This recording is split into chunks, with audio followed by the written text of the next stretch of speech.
Hi, நம்ம இன்றைக்கி என்ன பார்க்க போகிறோன்னா துத்திக்கீரை கூட்டை பற்றி பார்க்க போகிறோம். இந்த துத்திக்கீரை கிராமப்புறங்களில் எளிதில் கிடைக்கக்கூடியது. இதனுடைய இலைகள் ரொம்ப சாஃப்டாக இருக்கும். நடுவில் இருக்கிற நரம்பை எடுத்துட்டு நம்ம அதை சிறுவை அரிஞ்சு அப்படியே நம்ம எப்பவுமே செய்கிற மாதிரி கீரை கூட்டு மாதிரி செஞ்சு சாப்பிட வேண்டியதான்.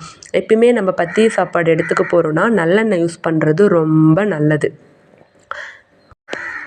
ஒரு பாத்திரத்தில் கொஞ்சமாக நல்லெண்ணெய் சேர்த்ததுக்கப்புறம் கடுகு போட்டுக்கணும். கடுகு பொரிஞ்சதுக்கப்புறம் சிறுவை அரிஞ்சு வச்ச சின்ன வெங்காயம் சேர்த்து நல்லா வதக்கிக்கணும். வதங்கினதுக்கப்புறம் நம்ம சிறுவை அரிஞ்சு வச்ச துத்தி இலையை இதில் சேர்த்துக்கணும். சேர்த்து நல்லா கிளறி விடணும். நல்லா வெந்ததுக்கப்புறம் கொஞ்சமாக சமையல் உப்பு சேர்த்துக்கணும்.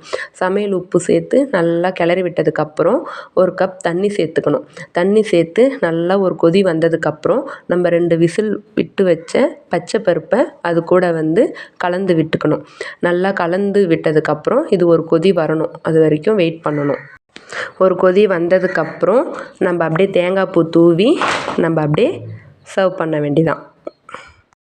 இந்த கீரை வாரத்தில் 2 முறை எடுத்துக்கிறது ரொம்ப நல்லது. உள்மூலம் இருக்கிறவங்க வெளிமூலம் மற்றும் இரத்த மூலத்துக்கு ரொம்ப நல்லது. இதை யார் எடுத்துக்கக்கூடாதுன்னா சைனஸ், கோல்டு, இரும்பல் இருக்கிறவங்க எடுத்துக்கக்கூடாது. ஏன்னா இதில் கலந்திருக்க எல்லா பொருளுமே உடம்புக்கு ரொம்ப குளிர்ச்சி தரக்கூடியது.